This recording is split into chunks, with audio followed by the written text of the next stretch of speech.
على النبي يا أيها الذين آمنوا صلوا عليه وسلموا تسليما اللهم صل على محمد وعلى آل محمد وبارك وسلم کہ پڑھیے الصلاۃ والسلام علیک یا سیدی یا رسول اللہ وعلی آلک واصحابک یا سیدی یا حبیب اللہ الصلاۃ والسلام علیک یا قائد الغر المحجلین وعلی آلک واصحابک یا شفیع المذنبین الصلاة والسلام عليك يا جد الحسن والحسين وعلى آلك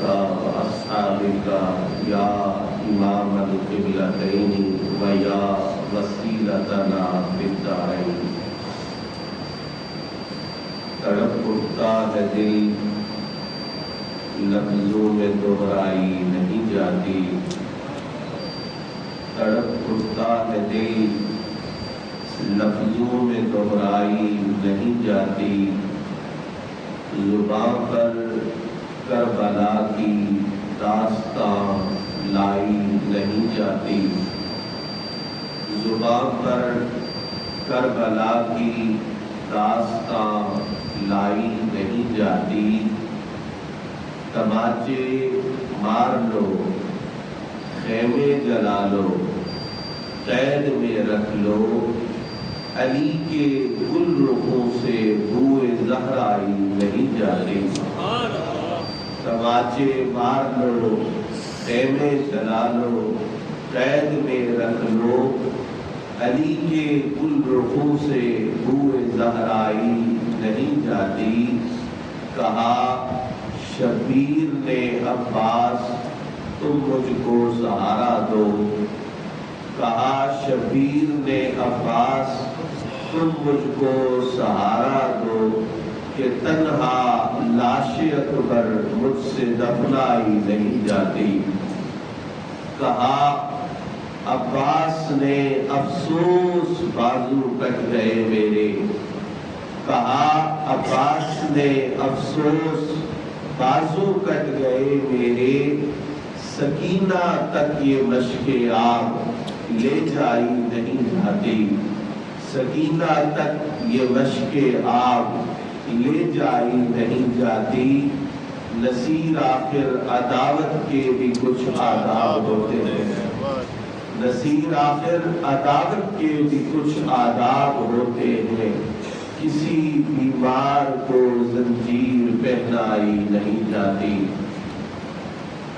معزز و محترم حاضرین و سامعین و ناظرین اللہ پاک کے فضل سے حضور سرور کون و مقام تاجدار انبیاء و مرسلین رحمت للعالمین شفیع المذنبین احمد مصطفیٰ حضور جناب محمد مصطفیٰ صلی اللہ تعالی علیہ وآلہ وسلم کی نظر رحمت سے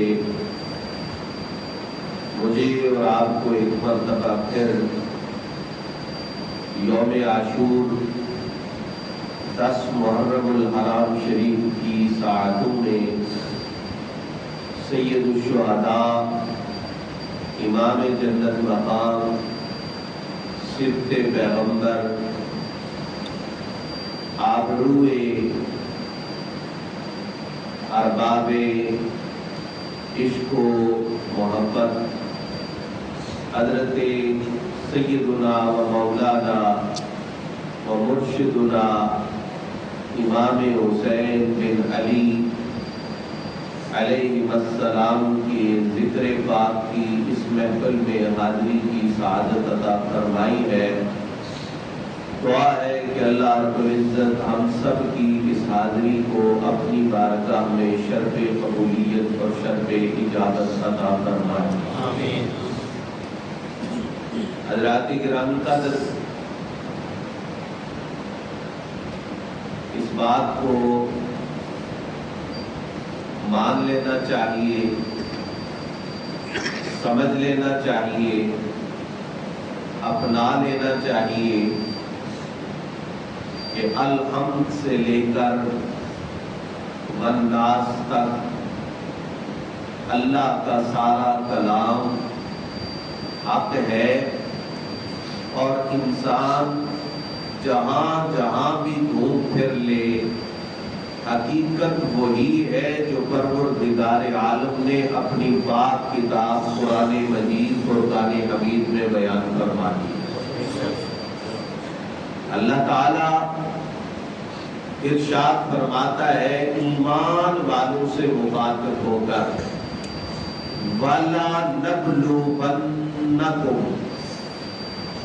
ایمان والو سن لو، سمجھ لو، یاد کر لو، دل میں بسا لو، اپنے اذہان میں اس بات کو پختہ کر لو، اگر تم ایمان والے ہو تو تمہاری آزمائش ضرور ہو۔ یہ خطاب ایمان والوں سے ہے۔ کن سے ہے یہ خطاب؟ کن سے ہے یہ خطاب؟ آپ دیکھیں کبھی ایسا نہیں ہوا ہوگا کہ بازار سے، گلی سے، کوڑا کرکٹ کے ڈھیر سے بندہ کوئی چیز اٹھائے اور اٹھا کر وہ صراف کے پاس لے کے جائے، سنیارے کے پاس لے کے جائے اور جا کے کہے بتاؤ یہ اصلی ہے کہ نکلی ہے۔ کوڑا کرکٹ کی، اس ٹھکری کی، اس ریزے کی، اس سنگ ریزے کی حیثیت ہی نہیں، اوقات ہی نہیں کہ اسے کسی کے ہاتھ میں پرکھنے کے لیے دیا جائے۔ پرکھا جاتا ہی اس چیز کو ہے، آزمائش کی بھی اس چیز کی جاتی ہے جس کی قیمت بہت زیادہ ہوتی ہے۔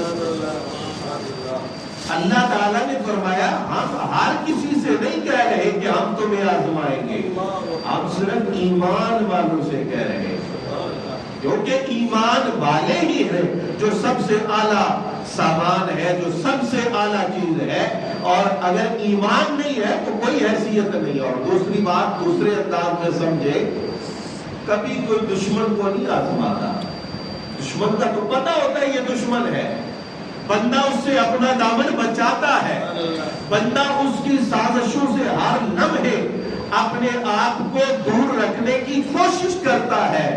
آزمایا دوست کو جاتا ہے، آزمایا تعلق والے کو جاتا ہے، آزمایا پیارے کو جاتا ہے، آزمایا محبوب کو، محبت والے کو جاتا ہے۔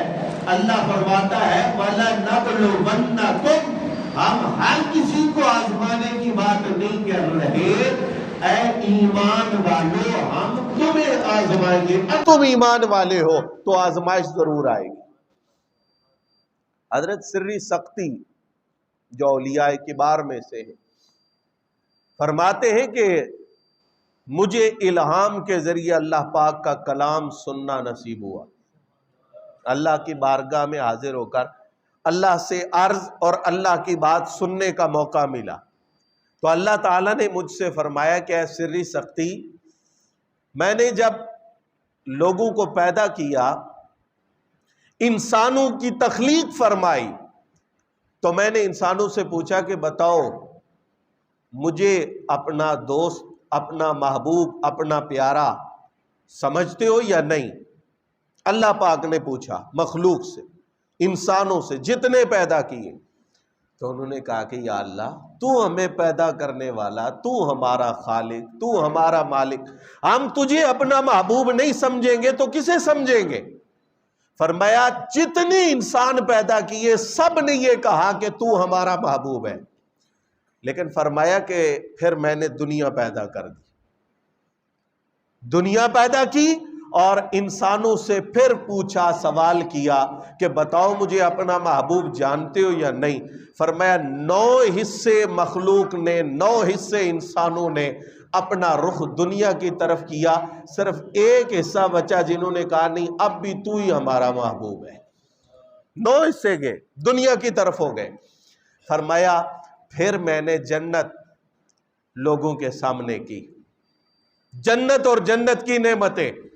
پوچھا بتاؤ اب مجھے محبوب سمجھتے ہو، میری محبت تمہارے دل میں ہے یا توجہ ادھر ادھر بھی ہے، دائیں بائیں بھی ہے؟ فرمایا وہ جو ایک حصہ تھا اس میں سے 9 حصے جنت کی طرف متوجہ ہو گئے، ایک حصہ باقی بچا. جنہوں نے کہا یا اللہ نہ ہمیں دنیا چاہیے نہ ہم جنت کے طلبگار ہیں، ہم صرف تجھے چاہتے ہیں، ہم صرف تیرے طلبگار ہیں.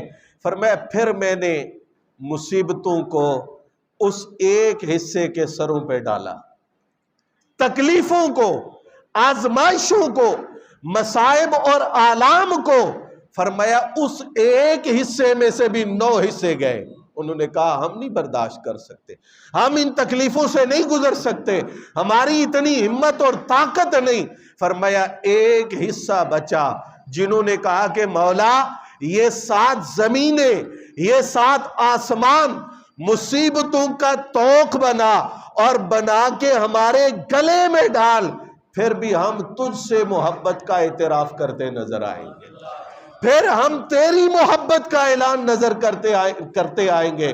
فرمایا ہؤلاء عبادی حقا، اللہ نے اعلان کیا سری سختی، یہ میرے بندوں میں وہ جماعت ہے جن کو میں نے سب سے کھڑے ہونے کا رتبہ عطا فرمایا. بہترین مخلوق یہ ہے. برادران اسلام اس بات کو سمجھ لے، جو حضور کو سب سے زیادہ پیارا ہے نا وہ اللہ کو بھی سب سے زیادہ پیارا ہے، جو سرکار کو سب سے زیادہ محبوب ہے وہ اللہ کو بھی سب سے زیادہ محبوب ہے.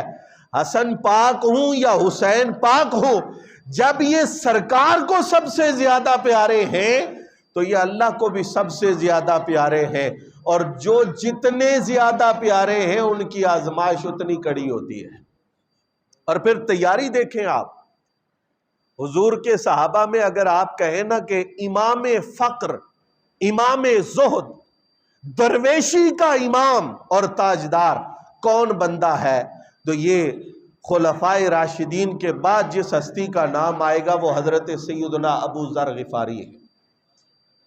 یہ اس درجے کے درویش صحابی تھے کہ اگر کسی صحابی کے پاس بھی ایک دن کا مال جمع دیکھتے تو اس پر اعتراض کرتے، ناراض ہوتے، کیوں رکھا ہوا ہے یہ مال، جتنا تیرے پاس کھانے کے لیے وہ کھا کے باقی اللہ کی راہ میں کیوں نہیں دیتا. یعنی درویشی کا امام صحابہ کے اندر حضرت ابو ذر غفاری ہیں. آپ سے رضی اللہ تعالیٰ عنہ، آپ سے کسی نے پوچھا کہ حضور یہ جو مصیبتیں آتی ہیں، یہ جو اللہ کی طرف سے نعمتیں آتی ہیں، آپ ان کے بارے میں کیا کہتے ہیں، آپ کی کیا رائے ہے؟ فرمایا دونوں برابر ہیں. مصیبت آئے ہم پریشان نہیں ہوتے، نعمت ملے ہم خوش نہیں ہوتے، ایسی خوشی جو ناشکری کی طرف لے کے جائے. ہم ایک جیسے ایک حالت پہ رہتے ہیں. کیوں؟ فرمایا جو محبوب کی طرف سے آئے وہ اچھا ہوتا ہے. وہ نعمت آئے تو بھی اچھی ہے، وہ مصیبت آئے تو بھی اچھی ہے. بھئی آئی جو محبوب کی طرف سے ہے، آئی جو اپنے رب کی طرف سے ہے، آئی جو اپنے خالق کی طرف سے ہے. حضرت ابو ذر غفاری کی یہ بات صرف بات نہیں ہے. ہم تو باتیں تو بہت کرتے ہیں، عملی طور پر کسی مرحلے سے گزرنا یہ بڑا مشکل کام ہوتا ہے. ابو ذر غفاری نے یہ کہا رضی اللہ تعالیٰ عنہ تو اس کا مطلب یہ ہے کہ سیدنا ابو ذر غفاری کی ذات اقدس پر یہ سبق نافذ ہے. صرف کہا نہیں بلکہ آپ کی عملی زندگی کے اندر نعمت اور مصیبت دونوں کے اندر فرق نہیں ہے. اس پہ بھی راضی ہے، اس پہ بھی راضی ہے، کیونکہ دونوں چیزیں کس کی طرف سے رہی ہیں؟ محبوب کی طرف سے. کس کی طرف سے آ رہی ہے؟ اب حضرت ابو ذر غفاری کی یہ بات بہت بڑی بات تھی، بہت بڑی بات تھی، لیکن آپ کی یہ بات چلتے چلاتے امام حسن تک پہنچی کسی نے کہا کہ حضور حضرت ابو ذر یہ کہتے ہیں ہمارے لیے مصیبت ہو ہمارے لیے نعمت ہو ایک برابر ہے، وہ بھی محبوب کی طرف سے آئی، وہ بھی محبوب کی طرف سے آئی، بس جو اس کی طرف سے آئے ہم اس پہ راضی ہیں۔ فرمایا اللہ ابو ذر پہ رحم کرے، بہت پیاری بات کہی، لیکن فرمایا ہمارے نزدیک نعمت سے مصیبت افضل ہے۔ یہ تیاری ہے، جو سب سے زیادہ پیارے ہیں ان کے امتحانات سب سے کڑے ہیں، اور پھر وہ ان امتحانات کے لیے تیار بھی نظر آتے ہیں۔ فرمایا نعمت سے بڑھ کر مصیبت ہے، وجہ کیا ہے؟ فرمایا اس لیے کہ نعمت پہ بندہ شکر کرتا ہے، اللہ راضی ہوتا ہے، یہ بات ٹھیک ہے، پر نعمت سے کوئی فائدہ بندے کے جسم کو بھی ملتا ہے، بندے کے نفس کو بھی ملتا ہے، بندے کی ذات کو بھی ملتا ہے، لذت حاصل ہوتی ہے۔ کھانا نعمت ہے پر اس میں لذت بھی ہے، انسان کو اللہ رہائش دیتا ہے، یہ نعمت بھی ہے پر اس میں راحت بھی ہے، اللہ اولاد دیتا ہے، یہ نعمت بھی ہے پر اس میں لذت بھی ہے، لیکن فرمایا مصیبت اس لیے افضل ہے کہ اس میں انسان کے لیے لذت کوئی نہیں ہوتی، صرف اللہ کی رضا پہ بندہ راضی ہو کر رب کے قرب کی منزلیں طے کرتا چلا جاتا ہے۔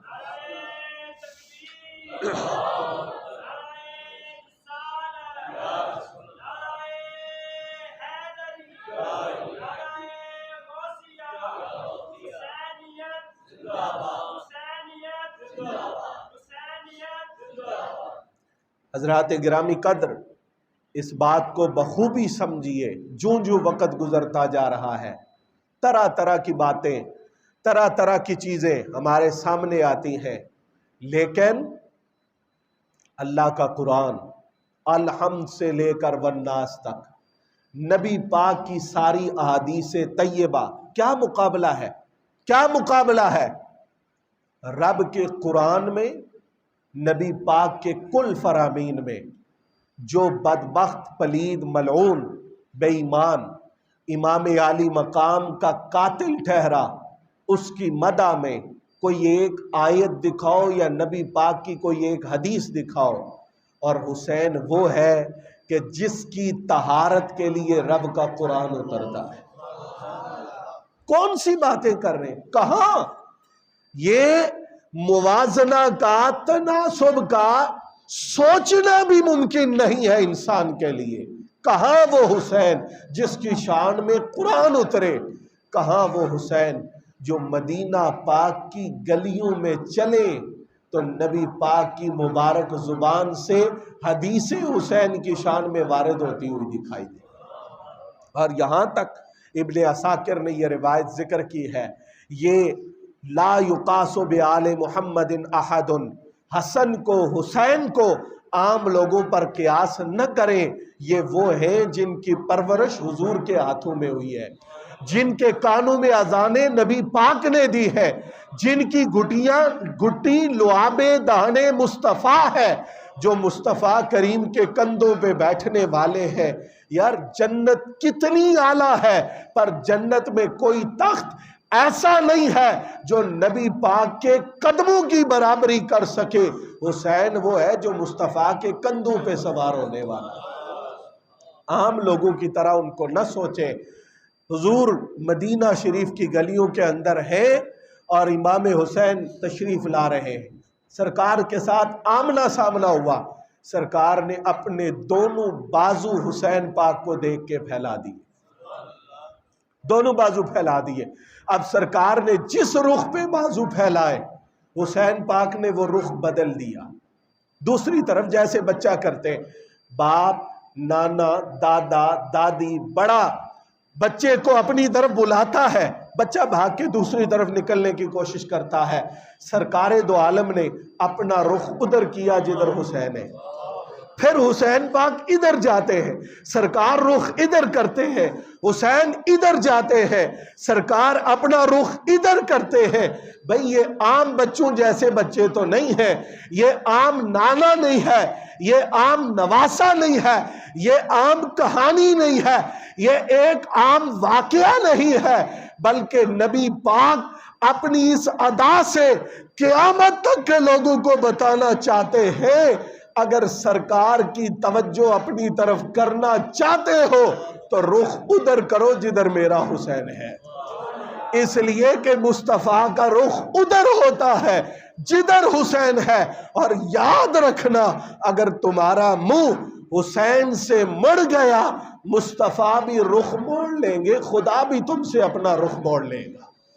تو امام عالی مقام امام حسین وہ ہستی ہیں جن کی پرورش، جن کی زندگی کا آغاز اور جن کی زندگی کا ایک ایک لمحہ وہ رب تعالیٰ کی رحمت کی آغوش میں ہے، مصطفیٰ پاک کی صحبت کی آغوش کے اندر ہے۔ اب اس حدیث کو آپ نے کئی بار سنا ہوگا، پھر سنیے۔ حضور کی چچی جان حضرت ام الفضل نے حضور کی بارگاہ میں آ کے عرض کیا کہ سرکار میں نے خواب دیکھا اور ڈراؤنا خواب دیکھا۔ فرمایا چچی کیا دیکھا؟ عرض کیا حضور آپ کے بدن کا ٹکڑا الگ ہو کے بدن پاک سے تو وہ میری گود میں آ جاتا ہے، یہ میں نے خواب دیکھا۔ اتنی بات بیان تو بہت کی جاتی ہے، کاش کوئی اس بات کو سمجھ بھی لے کہ یہ کتنی بڑی بات ہے۔ حضور نے فرمایا چچی پریشان ہونے کی کوئی بات نہیں، میری بیٹی فاطمہ کو اللہ بیٹا دے گا اور وہ بیٹا آپ کی گود میں آئے گا۔ اب بیٹا کون پیدا ہوا؟ حضرت امام حسین۔ یہی ام الفضل ہے جنہوں نے ایک دن دیکھا کہ سرکار کے پاس امام عالی مقام کھیل رہے ہیں، کہتی ہے میری توجہ تھوڑی سی ادھر ادھر ہوئی تو حضور کی آنکھوں سے آنسو جاری ہیں۔ میں نے عرض کی یا رسول اللہ کیوں آپ کی آنکھوں سے آنسو جاری ہوئے، کیا سبب ہوا؟ سرکار نے فرمایا کہ ابھی میرے پاس جبریل آئے اور مجھے آ کر خبر دی کہ آپ کی امت کے کچھ لوگ آپ کے اس بیٹے کو شہید کریں گے۔ یا رسول اللہ آپ کی امت کے کچھ لوگ آپ کے اس بیٹے کو شہید کریں گے؟ فرمایا ہاں ہاں، اور جبریل نے مجھے اس جگہ کی مٹی بھی لا کے دکھا دی ہے۔ بس اتنا، یہ دو روایتوں کو ملا کے اتنا سمجھ سکتے ہیں نا ہم کہ کربلا میں جو شہید ہوا وہ رسول اللہ کا ٹکڑا تھا۔ کربلا میں جو گھوڑے دوڑائے گئے وہ نبی پاک کے ٹکڑے پہ دوڑائے گئے، رسول اللہ کے بدن کے ٹکڑے پہ دوڑائے گئے۔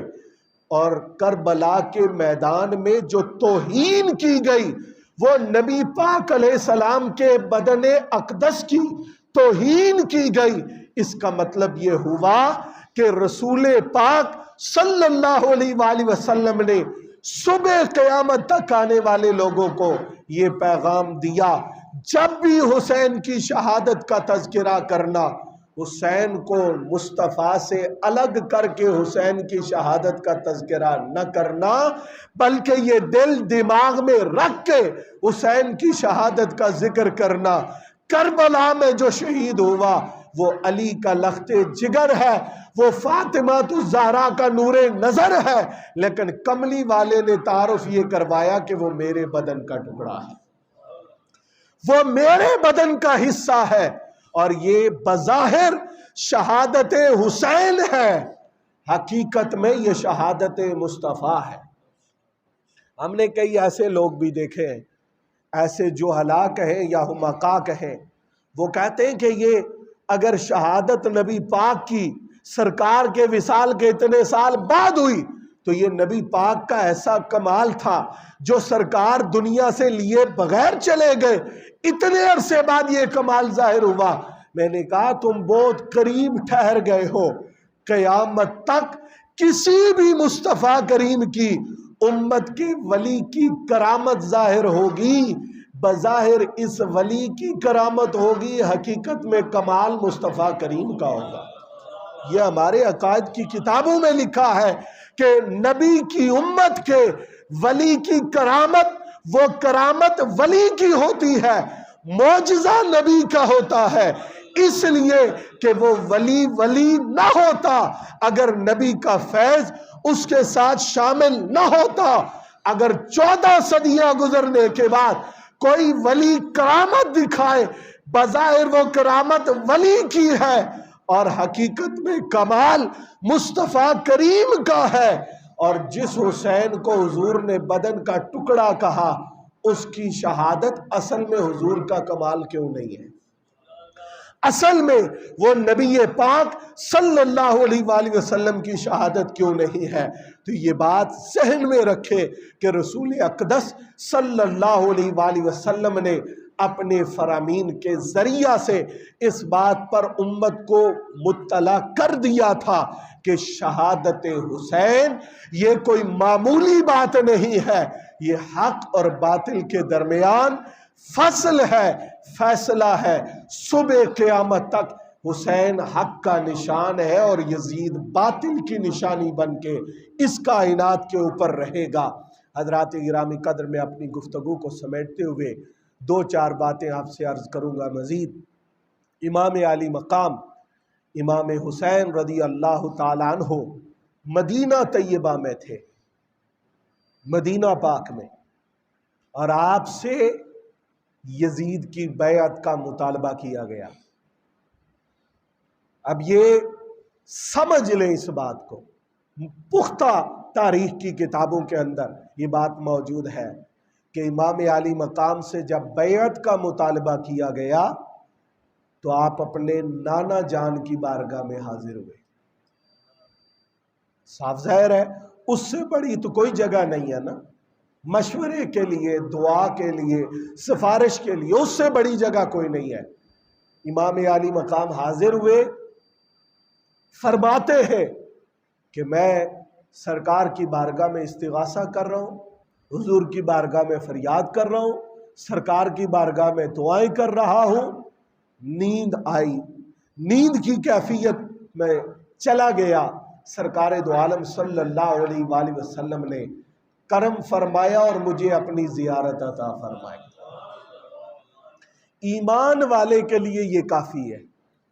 بے ایمان تو سوال کرے گا نا، گئے کیوں تھے، کسی نے مشورہ دیا تھا، وہ مشورہ کیوں نہیں مانا، وہاں سے آگے کیوں چلے تھے، آگے پھر ایسا کیوں کیا، آگے پھر ویسا کیوں کیا۔ لیکن ایمان والے کے لیے اتنا کافی ہے کہ جب حسین نے پہلا قدم اٹھایا تو پہلا قدم بعد میں اٹھا، نبی پاک کی زیارت پہلے نصیب ہوئی ہے۔ اب اگر آغاز سفر کا سرکار کی آغوش رحمت میں ہو رہا ہے تو جب سفر مکمل ہوا ہوگا کیا سرکار نے حسین کو اپنے سے دور کیا ہوگا؟ میں پورے یقین سے یہ بات عرض کرتا ہوں، حسین پاک کا ایک ایک قدم اٹھا ہے اللہ کی مرضی کے مطابق اٹھا ہے، حضور کی خوشنودی کے مطابق اٹھا ہے۔ فرمایا حضور نے مجھے زیارت بھی کروائی اور سرکار نے مجھے شہادت کی بشارت بھی عطا فرمائی کہ حسین آپ بھوکے پیاسے مسافری کی حالت میں شہید کر دیے جائیں گے۔ وہاں سے مدینہ پاک سے چلے مکہ، حرم پاک تشریف لے کر آئے اور حرم پاک میں آ کر قیام فرمایا۔ لیکن کوفہ سے مطالبے ہو رہے تھے کہ آپ تشریف لے کے آئیں، ہم آپ کی سرپرستی میں، ہم آپ کی قیادت میں حق و باطل کی جنگ لڑیں گے اور یزید کو اور یزید کے جتنے بھی گورنر ہیں، جتنے بھی اس کے کارندے ہیں، ان کو آپ کی قیادت کے اندر ہم شکست دیں گے۔ حضرت سیدنا امام علی مقام اللہ جل جلالہ کی منشا کے مطابق، نبی پاک کی خوشنودی کے مطابق مکہ شریف سے، اور حیرت کی بات یہ ہے کہ ذی الحج کا مہینہ ہے، حج کا وقت قریب ہے اور امام علی مقام مکہ چھوڑ کر کربلا کی طرف جا رہے ہیں۔ سوال یہ پیدا ہوتا ہے حج کیوں نہیں کر رہے؟ تو اس کا جواب یہ ہے حسین نے حج کیے، تھوڑے حج نہیں کیے، 25 حج کیے اور پیدل مدینہ شریف سے مکہ شریف آ کر حج فرمائے۔ لیکن آج یہ مرحلہ تھا، فرمایا آج حج کرنا ضروری نہیں، آج حج بچانا ضروری ہے۔ آج صرف بیت اللہ کے طواف سے کام نہیں ہوگا، آج کربلا کے اندر جا کے قربانی دینا پڑے گی، جس سے صبح قیامت تک نانا کا دین اپنی اصلی شکل کے اندر باقی رہے گا، موجود رہے گا۔ اور حضرت امام علی مقام راستے میں تھے تو آپ کے ساتھ صحبت میں زہیر بن قیس البجلی نامی ایک صاحب وہ بھی موجود تھے، اور یہ دل سے کچھ زیادہ صاف نہیں تھے امام کے ساتھ، لیکن بغض کی وہ انتہا بھی نہیں آئی تھی کہ ایمان دین خطرے میں پڑ جاتا۔ کچھ ایسے ہوتے ہیں جو دوسری طرف جانا چاہتے ہیں لیکن اللہ کی رحمت دستگیری فرماتی ہے، کام بن جاتا ہے۔ ان کا کام یہ تھا کہ صبح سویرے آ جاتے امام پاک کے پاس، شام چلے جاتے، پھر صبح آ جاتے، پھر شام چلے جاتے۔ ایک دن امام علی مقام نے اپنی نظر کرم فرمائی، توجہ فرمائی اور کوئی بات کہی، اور جب وہ بات فرمائی تو یہ زہیر واپس گئے۔ یہ بات ایک خاص حوالے کے طور پہ آپ کی خدمت میں عرض کرنا چاہتا ہوں۔ واپس گئے، جا کے اپنے ساتھیوں سے کہا جس نے میرے ساتھ رہنا ہے رہو، جس نے جانا ہے جاؤ، میں حسین کے لشکر کا سپاہی ہوں۔ اب یہ کیوں ہوا؟ انہوں نے کہا ہوا کیا ہے، مسئلہ کیا ہے، کیوں یہ فیصلہ کیا ہے؟ اب جواب سنیے۔ فرمایا بڑے سال پہلے کی بات ہے، ہم ایک جنگ میں شریک ہوئے تھے، اور ہمارے ساتھ کون تھا؟ حضور کے وہ صحابی جن کو سرکار نے فرمایا کہ سلمان ہمارے اہل بیت میں شامل ہے۔ حضرت سلمان فارسی رضی اللہ تعالیٰ عنہ، فرمایا وہ بھی ہمارے ساتھ تھے، اور ہمیں اس جنگ کے اندر بڑا ہی مال غنیمت ملا، بہت سارا مال ہم لے کے آئے۔ لیکن فرمایا جب وہ مال لے کے ہم آ رہے تھے اور بڑے خوش تھے کہ ہمیں اتنا مال ملا ہے، حضرت سلمان نے ہم سے فرمایا آج جتنا فائدہ ملا ہے نا، اس سے زیادہ فائدہ تمہیں ملے گا۔ کب؟ فرمایا جب تم اسی طرح جنگ کے لیے چلو گے اور تمہاری قیادت آل محمد کر رہے ہوں گے۔ فرمایا وہ وقت کون سا وقت تھا؟ میں اس کے انتظار میں تھا۔ آج مجھے شرح صدر ہوا ہے کہ وہ وقت جب ہمیں اس جنگ سے بھی زیادہ فائدہ ملنے والا ہے آن پہنچا ہے کہ حسین ہمارے امام ہیں، آل محمد ہماری قیادت فرما رہے ہیں، اور ان کی قیادت میں ہم دین متین کی حفاظت کے لیے میدان میں جا رہے ہیں۔ گویا کہ حضرت سلمان فارسی ہو، حضرت ابو ہریرہ ہو، آخر کیا وجہ تھی؟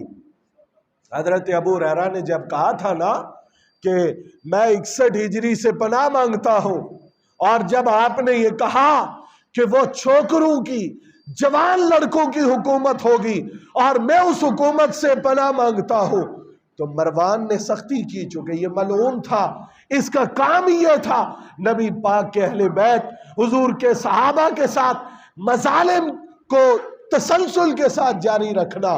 اس نے حضرت ابو ہریرہ سے تھوڑی سی سختی کرنے کی کوشش کی کہ آپ لوگوں سے ایسی باتیں کیوں کرتے ہیں، ہماری حکومت سے نفرت پھیلتی ہے۔ تو حضرت ابو ہریرہ بھی صحابی رسول تھے، انہوں نے کہا چپ کر جا، تو کہتا ہے کہ میں نہ بولوں، میں ابھی بھی خاموش ہوں، وگرنہ مصطفیٰ پاک نے تو مجھے ان بدبختوں کے نام بھی بتائے ہیں جو رسول اللہ کے دین کو بدلنے کی کوشش کریں گے۔ گویا کہ نبی پاک نے اپنے صحابہ پر اس بات کو واضح کر دیا تھا کہ جب کربلا بپا ہوگی تو حق انہی کے ساتھ ہوگا جن کے ساتھ کل مباہلہ کے میدان میں حق تھا۔ کل اگر حق ان کے ساتھ تھا، آج بھی حق ان کے ساتھ ہے، اور قیامت تک حق ادھر ہی ہے جدھر امام علی مقام امام حسین علیہ السلام ہے۔ اور یہ شعر میں نے کتابوں میں پڑھا ہے، یہ شعر اترجو امت قتلت حسینا شفاعت جدہ یوم الحسابی، کہ کیا وہ لوگ بھی نبی پاک کی شفاعت کی امید رکھتے ہیں جو نبی پاک کے شہزادے حسین کے قاتل ہیں۔ یہ شعر جو ہے کتابوں میں آتا ہے کہ نبی پاک کی بعثت سے 300 سال پہلے لکھا ہوا تھا، ایک جگہ نہیں کئی جگہوں پر لکھا ہوا تھا۔ کب امام علی مقام شہید ہو رہے ہیں اور کب سے یہ قصہ بیان کیا جا رہا ہے کہ ایک وقت آنے والا ہے اور اس وقت میدان کربلا میں حق و باطل کا معرکہ ہوگا۔ لوگ کہتے ہیں کہ حسین کی پاور، حسین کی طاقت اور حسین کی جماعت قلیل تھی۔ یاد رکھے قیامت تک آنے والا ہر حق کا سپاہی اپنا امام یزید کو نہیں کہتا، حسین کو ہی کہتا ہوا نظر آئے گا۔ یہ قافلہ حسینی ہے، یہ لوگ امام حسین کے قافلہ کے لوگ ہوں گے۔ اور میں آپ حضرات کے علم میں ہے جس صدمے سے دو چار ہیں ہم، لیکن میں کہا کرتا تھا کئی دفعہ اپنے بڑے بھائی جان سے کہ کوئی بندہ مر جاتا ہے، کل شریف کا ختم ہوتا ہے، اس پہ ایصال ثواب کی تقریر ہوتی ہے، تو آپ لوگ بھی بعض اوقات کہتے ہیں اور بعض اوقات خود بھی آپ وہاں پہ کربلا اور امام علی مقام کی شہادت کا تذکرہ کرتے ہیں، تو یہ کیوں؟ میں ان سے یہ بات پوچھتا تو وہ ایک بات کہتے تھے، لیکن مجھے ان کے جانے کے بعد سمجھ آئی، پہلے نہیں سمجھ آئی۔ وہ کہتے تھے کہ یہ وہ ذکر ہے جس کی وجہ سے لوگ اپنے غم بھول جاتے ہیں کہ اگر رسول اللہ کے خاندان پہ اتنے بڑے مصائب آئے ہیں تو ہماری جانیں، ہمارے مال، ہمارے بچے، کوئی چیز اتنی قیمتی نہیں ہے جتنا قیمتی رسول پاک کا گھرانہ ہے۔ اور اگر وہ اس مصیبت میں یہ صبر کر کے گزرتے ہیں تو ہمارے لیے نقش قدم وہ موجود ہے کہ مصیبت آئے تو علی اکبر کی جوانی بھی دیکھنا، علی اصغر کا بچپنا بھی دیکھنا، اور پھر حسین کا صبر بھی دیکھنا۔ اگر رسول اللہ کے گھرانے پہ نظر کرو گے تو تمہیں اپنی تکلیفیں بھول جائیں گی، تمہارے غم حسین کے اندر فنا ہو جائیں گے۔ اور لوگوں، ہم تو پھر انسان ہیں، وہ انسان جو انسان کہلوائے اور غم حسین سے اس کا سینہ خالی ہو، وہ انسان کہلوانے کے لائق نہیں ہے۔ مسلمان ہونا تو بڑی بات ہے۔ حضرت بابا فرید الدین مسعود گنج شکر رضی اللہ تعالیٰ عنہ جو ہمارے سلسلے کے اس پاکستان کے علاقے میں سب سے بڑے پیر ہیں، آپ فرماتے ہیں، راحت القلوب آپ کے ملفوظات ہیں، فرمایا 10 محرم جب آتا ہے ہر سال، فرمایا جنگل کی ہرنیاں پورا دن اپنے بچوں کو دودھ نہیں دیتی۔ آج کربلا والے پیاسے گئے، ہم تمہیں دودھ کیسے پلائیں؟ آج علی اکبر، علی اصغر، قاسم، اونا محمد نے قربانیاں دی ہیں۔ اور دوستو، یہ رسول اللہ کا گھرانہ ہے جس گھرانے جیسا کائنات میں کوئی گھرانہ نہیں ہے۔ مرد تو مرد ہوئے، حسین تو حسین ہوئے۔ عجیب یہ نظارہ کربلا کے اندر چشم فلک نے دیکھا ہے کہ سیدہ طیبہ طاہرہ زہرائے ثانی سیدہ زینب سلام اللہ تعالی علیہا امام علی مقام کے پاس حاضر ہوئی اور حاضر ہو کے عرض کیا کہ بھائی ایک سوال لے کے آئی ہو، ایک درخواست لے کے آئی ہو، ایک عرض لے کے آئی ہو، ایک گزارش لے کے آپ کی بارگاہ میں حاضر ہوئی۔ سوچے صحیح، بہن کا رشتہ ایسا ہے نا، آپ کی شادی ہو جائے، بچے ہو جائیں، پوتے ہو جائیں، لیکن جب آپ کی بہن آپ سے ملنے آتی ہے تو آپ کو اپنے بچپن کا 4 سال والا زمانہ یاد آ جاتا ہے۔ کیوں؟ بہن اس وقت سے آپ کے ساتھ کھیلتی رہی، چلتی رہی، کھاتے پیتے رہے، لڑتے رہے، ہنستے مسکراتے رہے۔ بہن بھائی کا رشتہ ایسا ہوتا ہے۔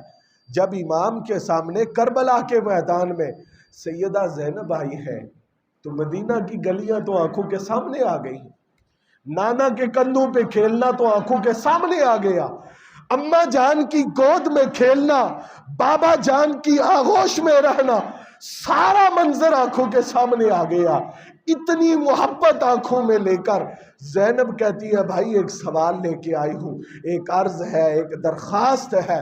اور ایک خطیب تھے بڑے معروف، دنیا سے چلے گئے آج سے کئی سال پہلے، درجنوں سال پہلے، تو وہ یہ جملہ فرمایا کرتے تھے، اللہ کی ان کے اوپر رحمت ہو، کہ امام عالی مقام نے یہ ارشاد فرمایا کہ میری بہن زینب آپ جانتی ہیں کہ مجھے آپ سے عزیز کوئی نہیں ہے، اس وقت آپ سے بڑھ کر کوئی نہیں ہے، لیکن ایک بات ذہن میں رکھ کے سوال کرنا کہ آج حسین مدینہ والا حسین نہیں ہے، کربلا والا حسین ہے۔ وطن میں بندہ خواہشیں پوری کر لیتا ہے، لیکن آج پتہ نہیں زینب تو کیا سوال کرے۔ اور میرے دل میں یہ بات رہے کہ بہن نے کہا تھا اور میں سوال پورا نہیں کر سکا، میں بہن کی خواہش پوری نہیں کر سکا، عرض کیا اے بھائی اگر آپ علی اور زہرا کے شہزادے ہیں تو میری رگوں میں بھی تو انہی کا خون ہے، میں ایسی بات کیوں کروں گی جو کربلا میں کرنے والی نہ ہو، میں وہی بات کروں گی جو یہاں کرنے کی ہے۔ فرمایا بہن کہیے آپ کیا کہنا چاہتی ہیں؟ عرض کیا کہ میری گزارش یہ ہے، میری عرض یہ ہے کہ میری یہ دو بچے، ایک اون ایک محمد، یہ نانا جان کے دین کے لیے اپنے ماموں کے قدموں میں قربانی پیش کرنے کے لیے آئے ہیں، آپ انہیں قبول فرما لیجیے۔ یہ گھرانہ ہے رسول اللہ کا گھرانہ، یہ خاندان ہے نبی پاک کا خاندان۔ اور رہی یہ بات کہ اتنے مصائب سے وہ گزرے، وہ بالکل ان مصائب سے بچ سکتے تھے۔ آج اگر کسی پیر صاحب کے والد صاحب فوت ہو جائیں، بزرگ چلے جائیں، مولوی صاحب کے والد صاحب فوت ہو جائیں، تو لوگ ابھی وہ بچپنے میں کیوں نہ ہو، لوگ ان کے ہاتھ چومتے ہیں، پاؤں چومتے ہیں، وہ ساری عقیدت باپ دادا والی وہاں آ کے جمع ہو جاتی ہے، اگرچہ وہ کسی معیار پہ ہو، کسی کیفیت میں ہو، لوگ کہتے ہیں ہم اس کو وہی عزت دیں گے جو ان کے باپ کو دیتے تھے۔ آپ سوچیں تو صحیح، کائنات میں اتنی بڑی گدی کوئی ہے جتنی بڑی گدی کا سجادہ نشین کربلا والا حسین ہے؟ نبی پاک سے بڑا پیر کون ہے؟ اور سرکار کی گدی سے بڑی گدی کون ہے؟ اگر آج لوگوں کو عقیدت محبت مل سکتی ہے تو حسین تو مصطفیٰ کا سجادہ نشین ہے، حسین تو مصطفیٰ پاک کی گدی کا گدی نشین ہے۔ عقیدت مل سکتی تھی، ایک علاقے کی، ایک رقبے کی حکومت بھی مل سکتی تھی، سادہ سا مطالبہ تھا کہ حسین اپنا ہاتھ یزید کے ہاتھ میں بیعت کے لیے دے دو، اور اگر حسین تعویل کرنا چاہتے تو کر سکتے تھے، حسین رخصت کا رستہ اختیار کرنا چاہتے تو کر سکتے تھے، اگر وہ کوئی دلیل اپنے بچاؤ کے لیے، چونکہ حدیثیں موجود ہیں، سرکار نے پیشین گوئیاں فرمائی صحابہ کے سامنے، یہ دور آئے گا، یہ دور آئے گا، یہ دور آئے گا۔ صحابہ نے پوچھا حضور کیا کرے؟ فرمایا مقابلہ نہ کر سکو تو صبر کرنا، اپنا ایمان بچانا، اپنے دین کی حفاظت کرنا۔ وہ چاہتے تو کوئی اور رستہ اختیار کر سکتے تھے، پر مقتدیوں کی نماز اور ہوتی ہے، امام کی نماز اور ہوتی ہے، مقتدی اپنی نماز کا ذمہ دار ہے، امام سارے مقتدیوں کی نماز کا ذمہ دار ہوتا ہے۔ امام عالی مقام نے کہا اگر رخصت پہ عمل کرو تو یہ مقتدی کی شان ہے، حسین آج وہ کرے گا، قیامت تک آنے والے لوگ حسین کی امامت کو سلام پیش کرتے ہوئے نظر آئیں گے۔ تو چھوٹے موٹے لوگ، چھوٹی موٹی سوچ والے لوگ جو چند پیسوں پہ بک جائیں، جو چند ٹکوں پہ بک جائیں، جن کو 4 روپے جیب میں ڈال کے جو چاہے آپ کہلوا لیں، وہ کیا سمجھے کہ حسین کیا ہے، وہ کیا سمجھے کہ حسین کا مقام کیا ہے۔ علامہ اقبال نے بڑی خوبصورت بات کی تھی، کمال کا یہ لفظ ہے جو اقبال کے قلم سے نکلا۔ اقبال نے کہا تھا درمیان امتاں کیواں جناب، کہواں کس کو کہتے؟ کہواں سب سے بلند ستارے کو کہتے ہیں۔ کہا اس امت کے درمیان حسین وہ اونچا ستارہ ہے، وہ اونچا ستارہ ہے۔ ہم چو حرف قل ہو اللہ در کتاب، فرمایا جس طرح قل ہو اللہ سورہ اخلاص یہ قرآن میں ہے، اس طرح حسین اس امت کے اندر ہے۔ اس کے اندر فلسفہ کیا ہے؟ قل ہو اللہ احد اللہ الصمد لم یلد ولم یولد ولم یکن لہ کفوا احد۔ قل ہو اللہ احد، مکے کے مشرکوں نے کہا یہ بھی خدا ہے، یہ بھی خدا ہے، یہ بھی خدا ہے، یہ بھی خدا، یہ تھا شرک۔ اللہ نے فرمایا یہ کوئی بھی خدا نہیں ہے، اللہ احد، وہ صرف ایک ہے، وہ صرف یہودیوں نے کہا اللہ فقیر ہے، وہ ہمارا محتاج ہے۔ اللہ نے فرمایا اللہ الصمد، اور بدبختو یہ کیا کہہ رہے ہو؟ سب اس کے محتاج ہیں، وہ کسی کا محتاج، اسے محتاج کہنا یہ شرک تھا، یہ بے ادبی تھی، یہ کفر تھا۔ اللہ نے اس کا دروازہ بند کیا، کہا اللہ الصمد، وہ بے نیاز ہے، سب اس کے محتاج ہیں۔ اچھا، کچھ نے کہا عیسیٰ اللہ کے بیٹے ہیں، کچھ نے کہا فرشتے اللہ کی بیٹیاں ہیں۔ فرمایا لم یلد ولم یولد، یہ شرک تھا، اللہ نے اس کا دروازہ بند کر دیا، کہا لم یلد ولم یولد۔ کچھ نے کہا اچھا وہ بڑا اللہ ہے، یہ چھوٹے چھوٹے ہیں، وہ بڑا خدا ہے، یہ چھوٹے خدا ہے، ان کو بھی عبادت کے لائق سمجھنا چاہیے۔ فرمایا وَلَمْ يَكُنْ لَهُ كُفُوًا أَحَدٌ، اس کے برابر کوئی نہیں۔ جب اس کے برابر کوئی نہیں ہے تو پھر اس کے علاوہ عبادت کے لائق بھی کوئی نہیں ہے۔ فرمایا جس طرح سورہ اخلاص نے شرک کے سارے دروازے بند کر دیے ہیں، حسین نے باطل کی ہر جہت سے ٹکر لے کر کربلا میں آ کر توحید کا وہ سبق پڑھایا ہے، وہ درس دیا ہے۔ قیامت تک آنے والے مشرک ماتم کریں گے کہ حسین کربلا میں تو نے تلواروں کے سائے میں وہ سجدہ کیا ہے کہ ملائکہ مقربین بھی تیری عبادت پہ ناز کرتے ہوئے نظر آتے ہیں۔ یہ حسین ہے جس حسین نے لوگ بدل جاتے ہیں، بات بدل جاتی ہے، مسجد میں بات اور، مدرسے میں بات اور، ایوان بالا میں بات اور، پارلیمنٹ کے اندر بات اور، مسجد کی اذان اور ہوتی ہے، میدان کی اذان اور ہوتی ہے، گفتگو تبدیل ہو جاتی ہے۔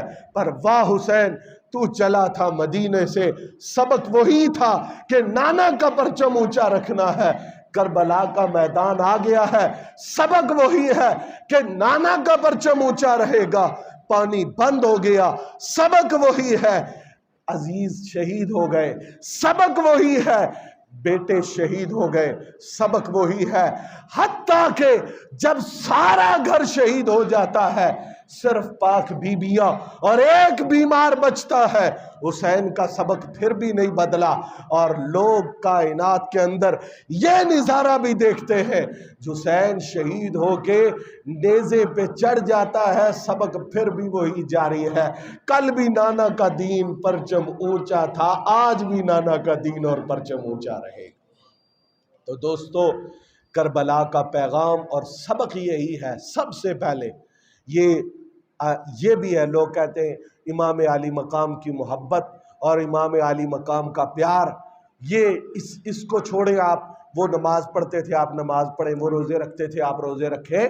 نبی پاک نے ارشاد فرمایا، یہ حضور کی حدیث ہے، سرکار نے فرمایا یا اللہ میں حسن اور حسین سے پیار کرتا ہوں، میں ان سے محبت کرتا ہوں، تو بھی ان سے محبت فرما۔ ہے سرکار کی دعا لینی ہے یا نہیں لینی ہے؟ یا اللہ میں ان سے محبت کرتا ہوں، تو بھی ان سے محبت فرما، اور جو ان سے محبت کرے۔ دیکھیں نا، کئی دعائیں حضور نے کسی صحابی کو کوئی دعا دی، کسی صحابی کو کوئی دعا دی، لیکن سرکار کی یہ دعا ایسی ہے جو قیامت تک آنے والا جو امتی چاہے حاصل کر سکتا ہے۔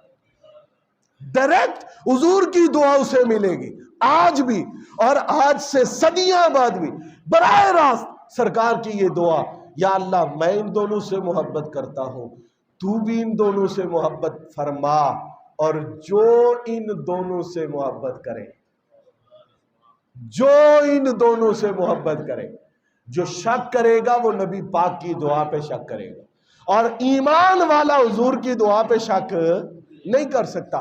یا اللہ جو ان دونوں سے محبت کرے، یا اللہ تو اس سے محبت فرما۔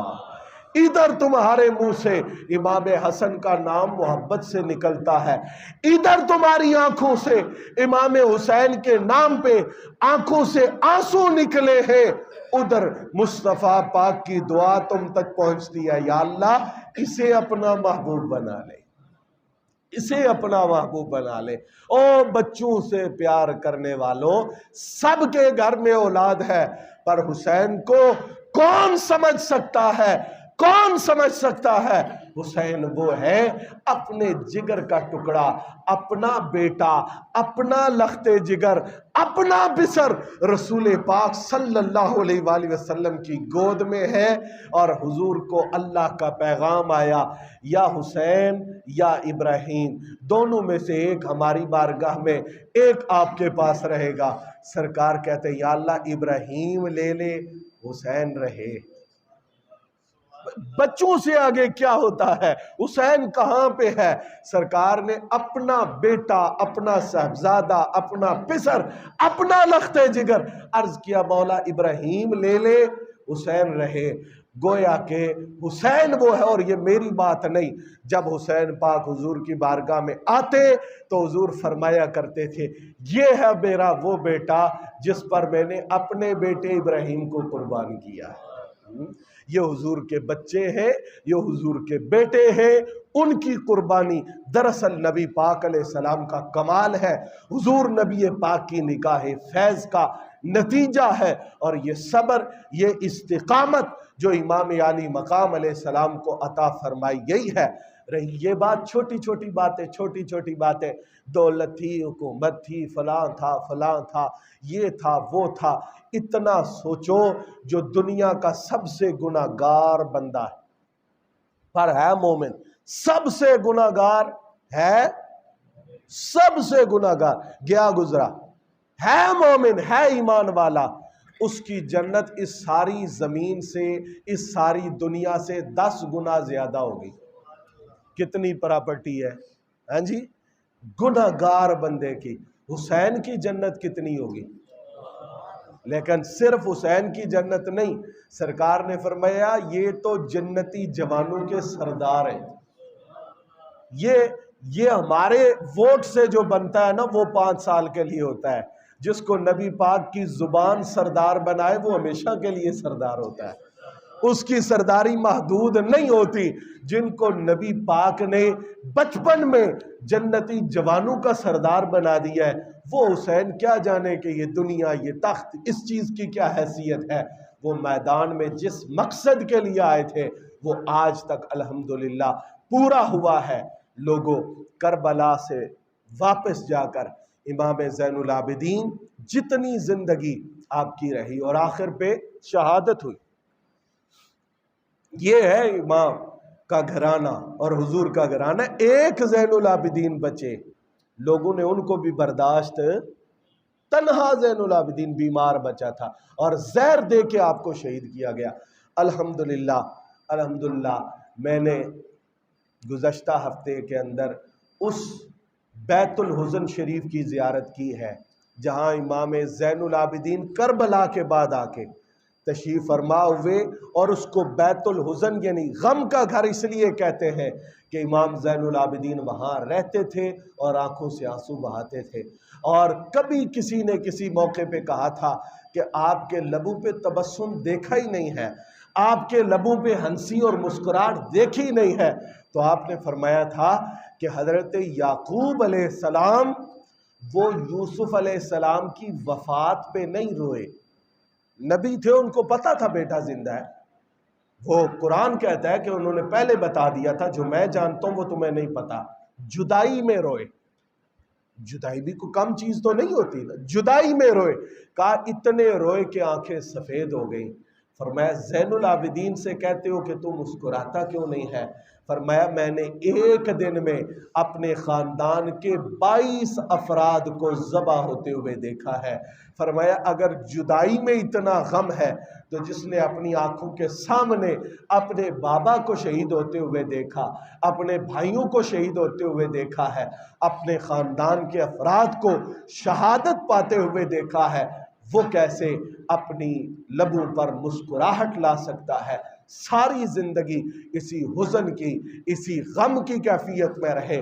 لیکن یہ بات ذہن میں رکھے، امام زین العابدین جب کربلا والوں کے غم میں روتے رہے ہیں تو یہ کوئی دنیا کے لیے نہیں تھا، دنیا کے لیے تو وہ نہیں روتے تھے، دنیا کے معاملات تو انہیں پریشان نہیں کرتے تھے۔ امام زین العابدین کا آنسو بہانا یہ اس امر کی دلیل ہے کہ امام زین العابدین سمجھتے تھے جو حسین کے پیار میں روتا ہے مصطفیٰ کو بھی خوش کرتا ہے، خدا کو بھی خوش کرتا ہے۔ ہم جسم کو زخمی کرنے یا کپڑے پھاڑنے یا تماچے مارنے ان چیزوں کے قائل نہیں ہیں، ان چیزوں کو ہم حرام سمجھتے ہیں، لیکن جو آنکھوں سے آنسو بہتے ہیں نبی پاک کا فرمان ہے، سرکار نے فرمایا یہ اللہ نے دل میں جو رحمت پیدا کی ہے، جو محبت پیدا کی ہے، اس محبت کی وجہ سے آنکھیں آنسو بہاتی، یہ بے صبری نہیں ہے۔ اس لیے کہ خود رسول اللہ صلی اللہ علیہ وآلہ وسلم نے امام حسین کی شہادت کی خبر دے کر آنسو بہائے ہیں۔ کہتے ہیں جی اتنی صدیاں گزر گئی ہیں اب تک آنسو بہا رہے ہو، بھائی ابھی شہادت ہوئی نہیں تھی تو حضور نے آنسو بہائے۔ شہادت سے 50 برس کم و بیش پہلے سرکار نے آنسو بہائے ہیں، حضور نے آنسو بہائے، اور سرکار کے عمل کو بے صبری کہہ کر انسان کا ایمان خطرے کے اندر پڑ جائے گا۔ نبی پاک نے فرمایا یہ بے صبری نہیں، یہ وہ محبت ہے جو اللہ نے مومن کے دل کے اندر پیدا کر رکھی ہے۔ تو ہمارا ان سے تعلق، ہماری ان سے جو محبت ہے وہ اللہ اور اس کے پیارے حبیب صلی اللہ تعالیٰ علیہ وآلہ وسلم کی رضا کے لیے ہے۔ اور یہ پھر میں عرض کر دیتا ہوں کہ حضرت بابا صاحب، بابا فرید الدین صاحب مسعود گنج شکر رضی اللہ تعالیٰ عنہ، بابا صاحب اس وقت موجود تو نہیں تھے سامنے، کئی سو سال بعد بابا صاحب پیدا ہوئے ہیں، لیکن یہ آپ کے حالات میں ریکارڈ پہ یہ چیز موجود ہے کہ آپ کے سامنے تذکرہ امام عالی مقام چھڑتا تو آپ چیخ مار کے بے ہوش ہوتے، پھر کافی وقت کے بعد ہوش آتا، پھر جب کوئی کربلا کا قصہ چھیڑتا پھر وہی چیخ نکلتی، پھر وہی ہچکی بنتی، پھر وہی بے ہوشی کی کیفیت طاری ہوتی۔ صدیاں بعد ہمارے بزرگوں نے اپنی ان کیفیات سے لوگوں کو بتایا ہے کہ ہمارے دل ان سے جڑے ہوئے ہیں جو نبی پاک کے محبوب ہیں، جن سے حضور نے محبت کی ہے۔ سرکار امام عالی مقام کا سبق یہ ہے نبی پاک کی شریعت کو سرنگوں نہیں ہونے دینا، اور آپ کا سر سجدے میں تھا جب امام عالی مقام کی شہادت ہوئی، نماز کی حفاظت کرنا یہ امام عالی مقام کے رستے پہ چلنا ہے، یہ امام عالی مقام کی روش پہ چلنا ہے۔ ہر باطل سے ٹکرانا یہ حسینیت ہے، اور باطل پرستی کے ساتھ چلنا یہ یزیدیت ہے۔ اللہ پاک کی بارگاہ میں دعا ہے کہ وہ ہم سب کی حاضری بارگاہ حسینیت میں قبول فرمائے، اور اللہ ہمیں اور ہماری آنے والی نسلوں کو نبی پاک علیہ السلام کی ہر نسبت کا ادب، احترام اور ان سے محبت کرنے کی توفیق مرحمت فرمائے۔ وما علی الا البلاغ۔